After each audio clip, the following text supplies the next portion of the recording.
All right, guys, welcome to Autodesk Inventor tutorial number 2.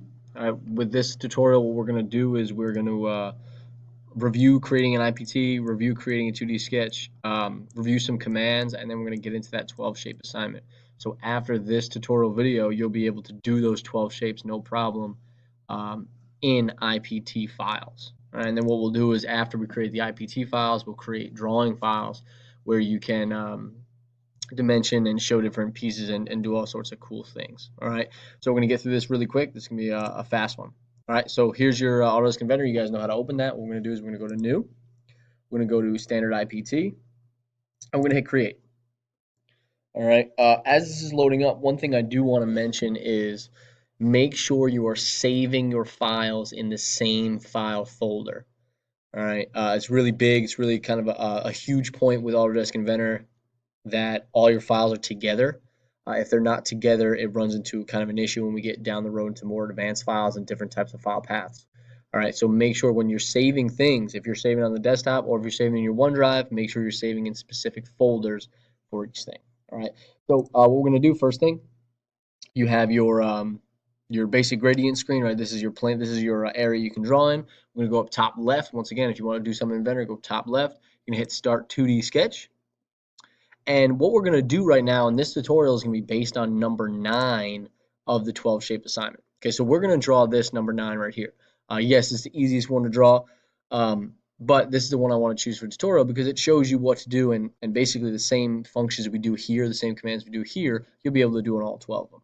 Okay, so number 9, first thing we got to figure out is where are we going to start this, right? If you were going to start drawing this on a sheet of paper, because remember last video I showed you that these are kind of like sheets of paper that you can draw on, what we're going to do is we're going to start and draw this face right here, right? This kind of defined contour face. So what I'm going to do is I'm going to select the XY plane, so I'm going to draw it on that piece of paper, and then I'm going to extrude it outward.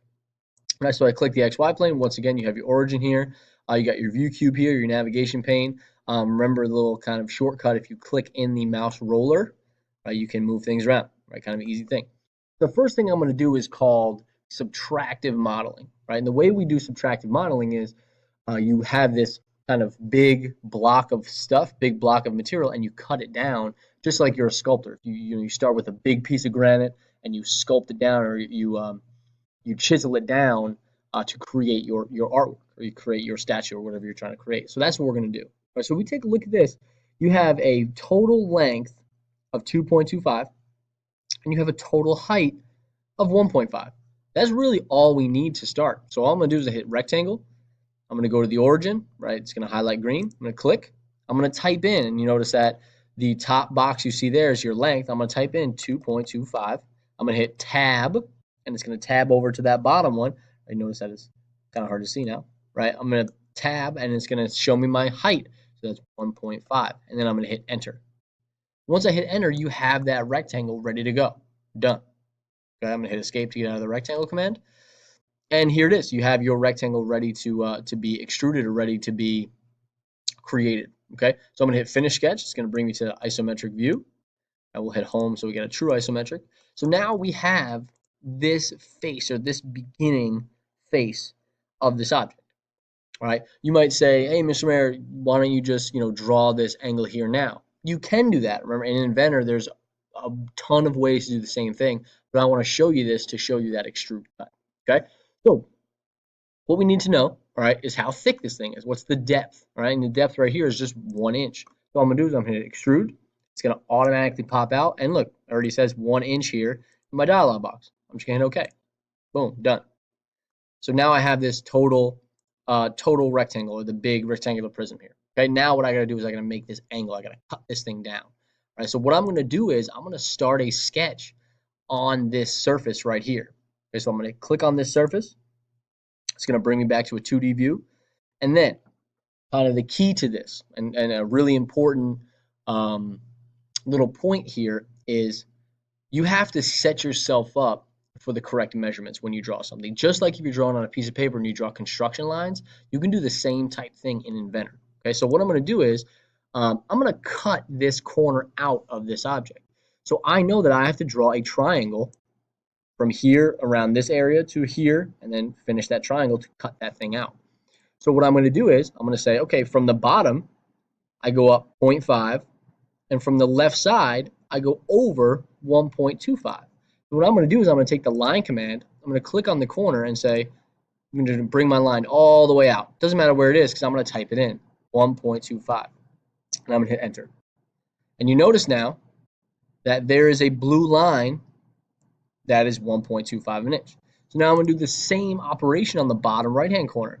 I'm going to go to the bottom right-hand corner. I'm going to extend all the way up, so I have a 90-degree angle. I'm going to type in 0.5, and I'm going to hit enter. Right? Now you notice that I have a line that's 0.5. Right? So I have two lines, 1.25 and 0.5. Right now they don't do anything for me. Right? But once I connect them, that gives me that perfect angle that you see right here. Right, that gives me that perfect line right there. So I didn't have to do any angle measurements. I didn't have to, break out a protractor or anything. I just measured two lines and created that triangle. All right. So now what I'm going to do is what you have to do before you finish this is you have to finish your shape that you're going to extrude. So what I'll do is I'll hit line, bring over to the corner, connect that, and now I have a finished triangle here. Right, that's a finished triangle. Once I do that, I hit finish sketch. It brings me back to my isometric. I hit extrude. And what I'm going to do is I'm going to select the inside of this triangle.